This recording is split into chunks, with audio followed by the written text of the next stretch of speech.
How do we keep our balance? That I can tell you in one word. Tradition! Tradition!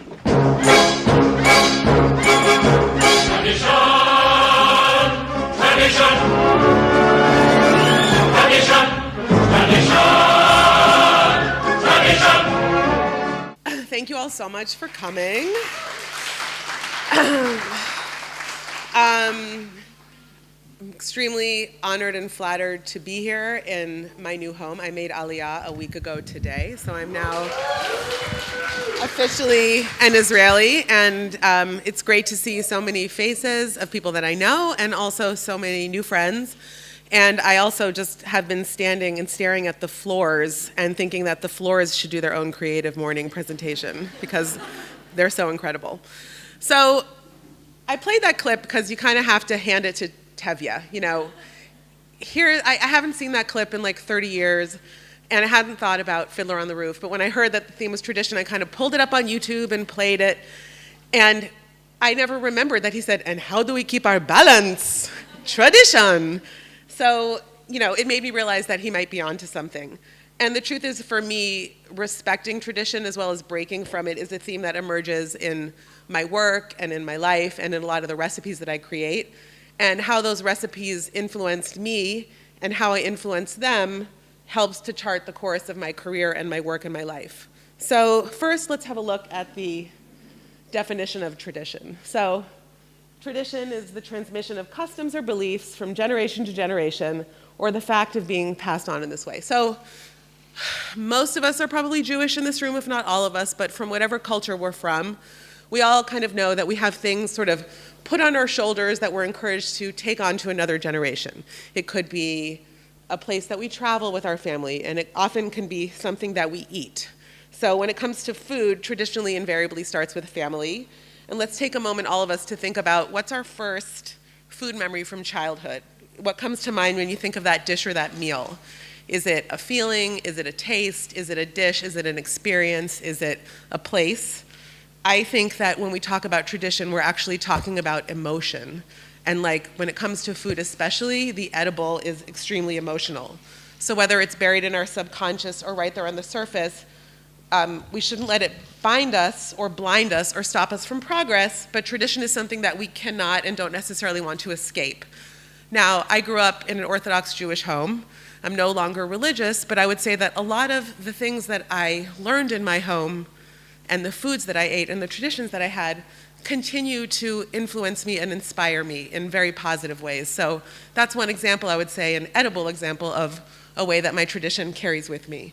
So the first indelible memory that I have from my childhood, this is my mom, by the way, and my two grandmas, and these are the people that influence me the most when it comes to food. My mom, Steffi, passed away 12 years ago. That's my grandma Mildred and my grandma Ann. And these are the matriarchs who really inspired me. So when I think of food, I think of my mother's chicken soup. Okay. Now first a little bit about my mother. My mother came from a completely secular Jewish background. She was set up with my father on a blind date, where at the end of the blind date, they went to Howard Johnson's, which at the time was a very trendy and cool restaurant in Times Square. And my father was Orthodox, but at that time, things were a little simpler, and he was permitted to order ice cream in a cold bowl, which he did. And my mother, not knowing anything about kashrut, ordered the fried clam strips, which were the specialty of the day and the thing that everyone just had to order at Howard Johnson's. And I love that my mom just like got the thing that you have to order, because that's something that I'm very into. So she kept offering him these clam strips through the course of their date and thought that he wasn't interested in her, because what nice Jewish man doesn't accept food from a cute redhead? So on the way home, he explained to her about kashrut, and they fell in love eventually and got married, and she went from someone who enjoyed having lobster dinners on her birthday to someone who had 2 sets of dishes and separate sponges and Passover dishes, and learned how to keep all of these laws.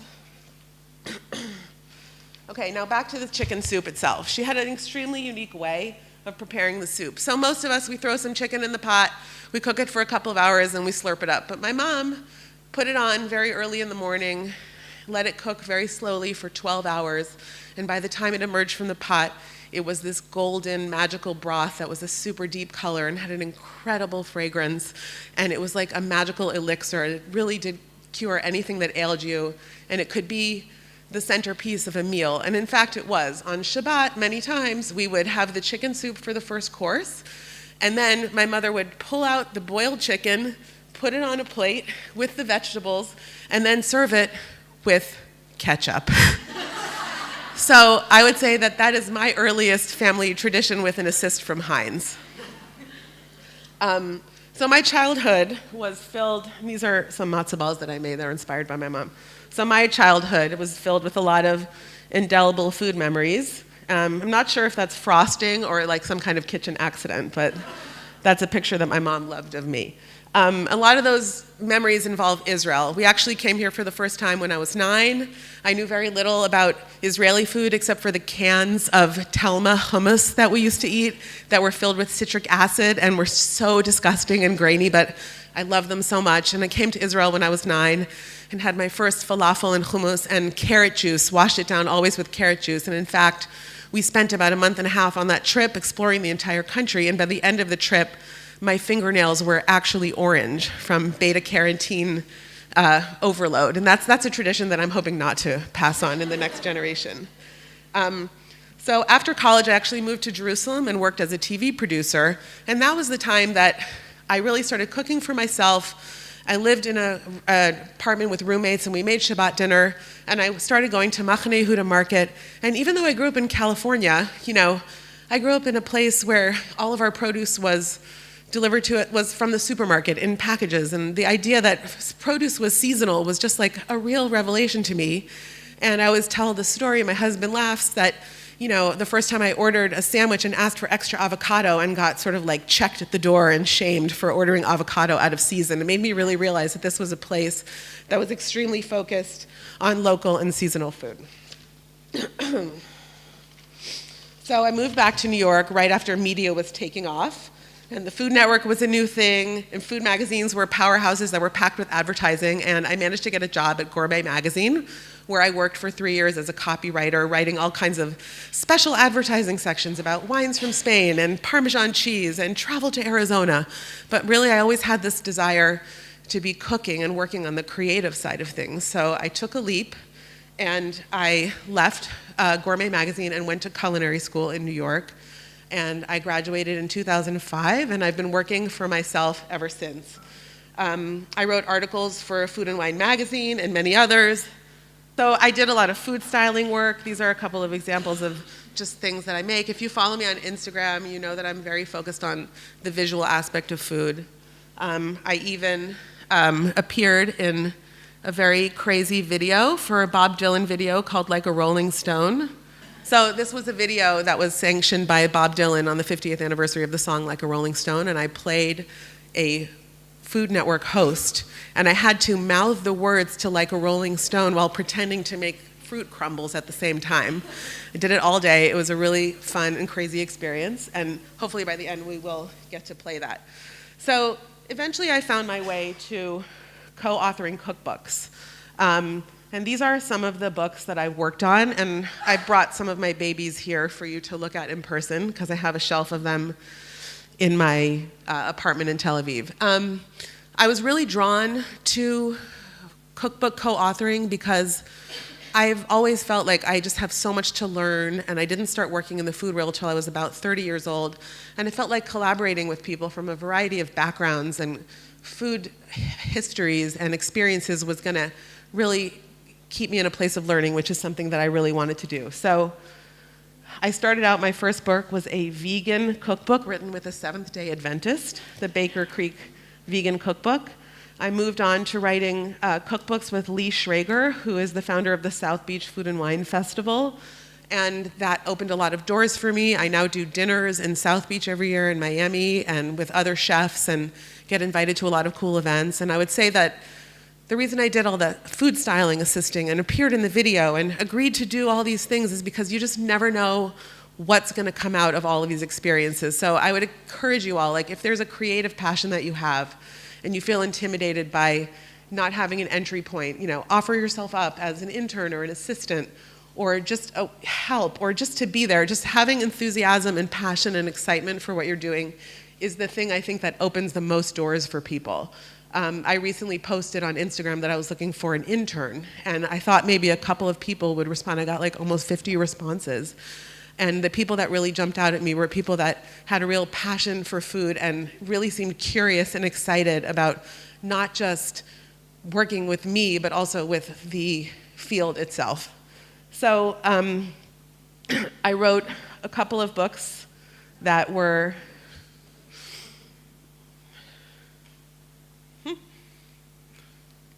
stuck here. Let me see. So my first book with Chrissy Teigen was a New York Times #1 bestseller, and to see my name in the New York Times is something that I'll never forget. And then I was also on it with Candace Nelson when I wrote the Sprinkles Cupcakes Baking book. And you know, what I learned from developing hundreds and thousands of recipes at that point is that recipes are actually traditions. So people always ask, like, what's different about your pasta primavera from the million ones that are out there right already? And I try to explain to people that I feel like recipes are a little bit like computer coding. There are certain basic things that you can do to create a dish. Like at this point, I know that if I put a certain amount of oil in a certain type of pan at a certain temperature for a certain amount of time, there will be an expected response. And to me, that is like a line of code. So the question is, what do I do to tweak that code and to make this program my own? So it's about adding flour as a roux to thicken the sauce instead of using heavy cream, or it's about using leeks instead of onions, or about using seasonal herbs or spicy things. So the idea that a recipe has already been done is, I think, an idea whose time has passed, because there's always a way that you can put your own spin on a recipe. This is Candace from Sprinkles, and that's the book. This is the photo shoot for her book. So I would say that probably the most famous person that I've worked with is someone named Chrissy Teigen. I don't know how many of you have heard of her. When I met her in 2014, she was already quite well known. She had been a Sports Illustrated cover model, and she had created a food blog that had really taken off. Like, she was getting millions of hits. People wanted to see what she was cooking, and you know, there is a big interest in what celebrities are making, and do they actually eat, and stars, they're just like us, and all that kind of stuff. So I was invited to interview for the job. I was called to meet with them at 10 p.m. at the Bowery Hotel in downtown New York on Thanksgiving weekend. Yet again, I just decided I'm just going to be flexible. I didn't really know what time it was going to be. No one gave me a phone number. I was just kind of told to show up. I showed up at 10 p.m. holding a handmade cake like a big dork. And I just looked up at this huge bouncer and I said, "Chrissy?" And he just said, "Right this way." And they were ensconced in a booth, and we met. We really hit it off. And that resulted in a partnership that has led to 2 books and hopefully a third. The truth is, I'm 15 years older than Chrissy. I live in Israel now, and I had already met Jay, my husband, when I started working with her. On paper, we don't have a lot in common, but the thing that we bonded over first was tuna casserole. Her mom, Pepper Thai, who is a sort of a celebrity in her own right, tried to learn how to make all of these American classics when she immigrated from Thailand, so that she could like immerse herself in the culture and feed her family and her American husband American food. And that really resonated with me, and the story of my mother and the way that she learned how to make all of these kosher dishes and these traditional Jewish foods so that my father would be happy and that she could sort of integrate herself into her new community. So that idea of tradition and the way it resonates in our homes really comes in very sort of indirect ways, but we found a place where we connected. My mom made the classic tuna casserole with cans of cream of mushroom soup, but not Campbell's because it wasn't kosher, and frozen peas and all that stuff. And Chrissy had the same thing, but we made an addition for our first book together, really her book that I helped her with, where we put lots of jalapeno peppers in the mix and covered it in barbecued potato chips and did all kinds of crazy things to it. But really, the base of that recipe was sort of a unifying tradition that we both shared that inspired both of us. So, yes, it is true. I did move into their house when I worked on the books with them and on recipe developing. And while, yes, it's glamorous and fun to live with a celebrity, and it was cool, they're extremely nice people, what I really enjoyed the most was the time that we spent cooking together. the first time that I showed up at her house in LA, they weren't there, but her mom, Pepper, was there, and she made me a home-cooked Thai meal at 11 p.m. And that just made me feel so at home, and again, reminded me of things that happened in my own home, and just really reminded me of all the connections that we all have as people. So I loved how she respected my traditions and allowed me to share my ideas with her. That's her mom, Pepper. So this is an example of a recipe from the second book that we did together. This is chicken and dumplings, which is something that I did not grow up eating because we have our own version of that, right? It's chilled matzo ball soup. So I did a lot of research. I have some Southern chef friends. I talked to them about dumplings. I made them a million times, and they just seemed to me like a little bit doughy and a little chewy and, sort of a different thing. So I kind of, I wouldn't say snuck in, but I'd say integrated the idea of like a fluffier dumpling into the book, which essentially is kind of a version of a matzo ball. And if you look on Amazon on the reviews for the cookbook, a lot of people talk about, oh, I love this dumpling, but it's so different than anything I ever had before. Like, what's it like? And so it just kind of makes me proud that I kind of snuck a dumpling into Chrissy's book. This is a good example of the way that she adheres to her traditions, but like moves with the times and things that she likes. So this is something called tom yum, which is a classic Thai soup comfort food that her mother made for her as a child. It has all the elements of the classic dish. It has cherry tomatoes, and it has a delicious broth made with fresh seafood and lots of herbs and lemongrass. But Chrissy felt like people weren't going to want to go to Chinatown to find the special noodles that you need. So she loves top ramen. So she took the packet of ramen, threw away the spice packet, and just put the noodles in the soup. And that was one of the dishes from the book that has kind of gone viral. I think people just like things that have a really comfortable feeling, but also feel like they're touching on kind of something that's going on right now or something different, and also giving us permission to take shortcuts. There was a time earlier in the cooking revolution when everyone felt like they had to cook their way through Julia Child's book, and every dish had to take 8 hours to make, and it's okay to put ramen noodles in the soup, guys. It really is. If that's what's going to have you make a home-cooked meal that you can share with your family, I would say definitely go for it. And another example, very unkosher, my apologies if I'm offending anyone, is what's called pad thai carbonara. Her mom was making pad thai one day. Her mom was always just kind of randomly, all of a sudden in the middle of our work, she would be like, I'm going to make some lunch. And so she made pad thai, and Chrissy said, what if we put scrambled eggs and bacon in it? Because it was the morning. So she did, and it was delicious, and it's another one of those dishes that people just really were attracted to. Around that same time, I was asked to write a book all about tahina. And some of you might have tasted the tahina granola that I made this morning. And I think a lot of the recipes in this book, there's like roasted carrots that have a tahina glaze with maple and butter in them, and the granola, which is coated in tahina and coconut oil and brown sugar. I love the idea that I'm taking this ingredient that is so rooted in this part of the world and transmitting it to a larger group of people in dishes that they might not expect. So that's the way that I sort of thumb with tradition.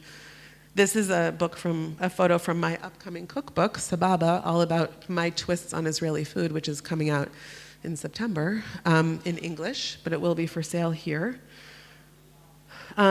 Just another little thing that I do every year that I think touches on tradition is, my friend Marnie suggested that I talk about this. It did not even occur to me. In honor of our mother who passed away of ovarian cancer, my sister and I started baking pies because we wanted to do something positive to celebrate our mother and to remind people of the tradition of entertaining and hosting that she had. So the first year, we baked some pies, and we raised $16,000 for an organization that supports people with breast and ovarian cancer. And 10 years later, we have 29 self-selecting bake sales around the world, and we've raised over $500,000. So I think thank you. So I think the idea here is that we wanted to take something really authentic that felt true to us and true to the traditions that we had. We didn't want to have a lecture series because that's not something she would have liked. We didn't want to do anything sad. What she really liked to do was cook and have people around the table. So we baked. People, I think, felt the authenticity of that. And it has just kind of had a life of its own, which I think often things do that feel real. These are just some examples of the hundreds and thousands of items that we bake every year. Eventually, my life took me to Israel.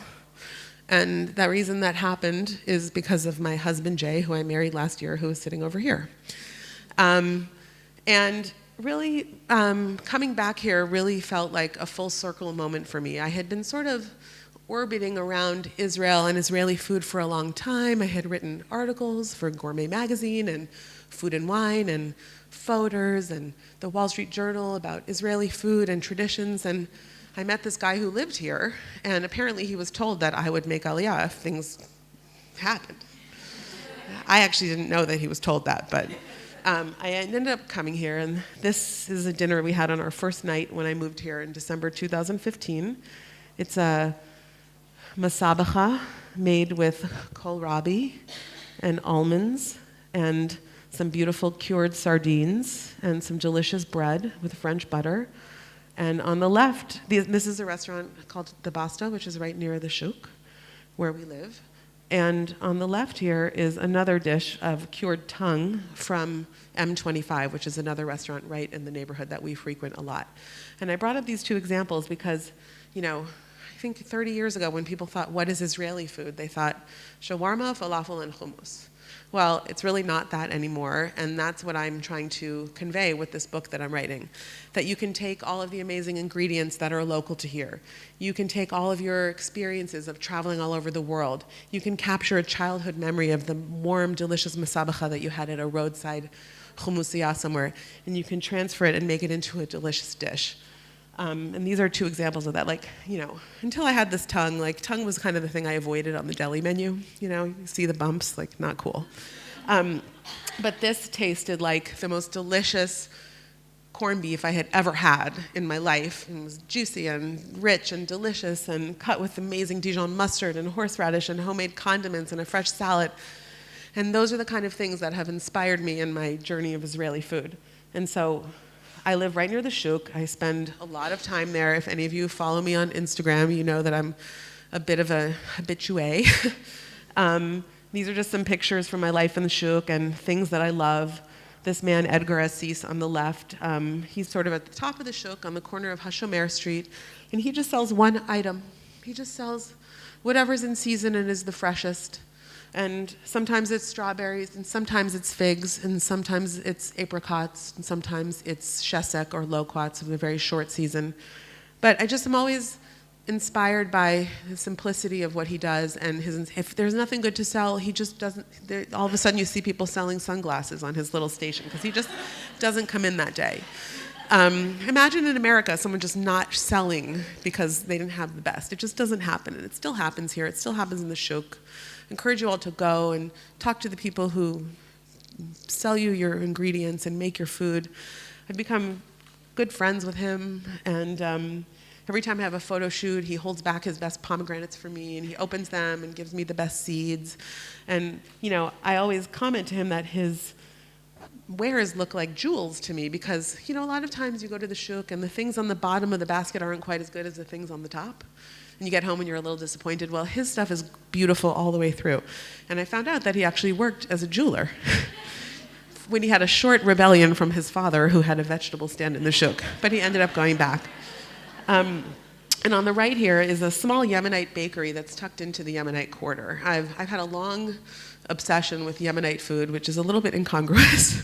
But this is a bread called lachuch, which is a combination of a pancake, a crumpet, an English muffin, injera. There's so many references from different countries around the world, but what you get is this slightly fermented, mildly sweet bread that you dip into delicious soup. And if you just walk through the Shuk with blinders on, you don't see that there's still so much tradition and history going on there, and it's going away. The Shuk is being gentrified, and people's children are not wanting to take over their businesses. And this is the time to go and capture this moment in the food life in the Shuk and in Israel. And as you can see here, this guy is spreading the dough by hand. They ferment the dough overnight, I think. I'm still trying to get the secret out of them for my cookbook. And just look at the patina on those old covers of those pots. It's those small details, the things that just make you feel like there's some real history here. And that's what really draws me to the shuk and to my food life here in Israel. Yes, we like the shuk so much that we took wedding pictures in the shuk. So that happened. And that happened too. These are some photos from my upcoming book. I just wanted to show you how sometimes it's just like about presenting something in a beautiful way. So this is just watermelon, feta, and mint. It's nothing special, but usually, you get the watermelon kind of sliced on a plate and a block of feta on top, and you just eat it. I have some of my best memories of my first summer as an adult in Israel playing poker near the beach in Tel Aviv with a bunch of friends and drinking lots of iced coffee and arak and french fries and like plate after plate of this watermelon, feta, and mint. So we posted this photo from the book, which is a little hard to see in perspective here, but it got like 1,500 likes on Instagram. And I think there was just something evocative about this tradition of Israeli life presented in a beautiful way that spoke to people. So I'm a big believer I don't believe that the food tastes any different if you don't present it nicely, but I do believe, and after many years of working in food, that if you can spend an extra minute putting some fresh herbs on something or taking a minute to lovingly present it, that it really does make an impression on people. Here's another example, just a beautiful salad, more like a prep of a salad with a beautiful shadow of sunlight. And now I'm going to talk about a couple of dishes in the book and how I put my spin on something that's a little more traditional. So this, if any of you have traveled in Mexico, this is elote, which is grilled corn. It's typically slathered in mayonnaise or crema, which is like a sort of a Mexican cream, and sprinkled with cotija cheese, or queso fresco, which are Mexican cheeses, and a little cayenne pepper. So I love corn, and there's a few vendors in Israel who make really delicious corn. So one day I was at home and I decided to spread labneh on the corn instead of mayonnaise or crema. And I decided to sprinkle feta on the corn instead of cotija or queso fresco. And I decided to sprinkle za'atar on the corn instead of using cayenne.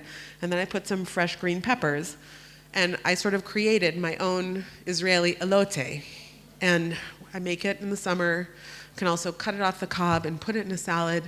It's just really, to me, captures how the ingredients here can be used in sort of, my outsider's existence as sort of an American living in Israel can help me look at ingredients in different ways and bring new food ideas to the conversation.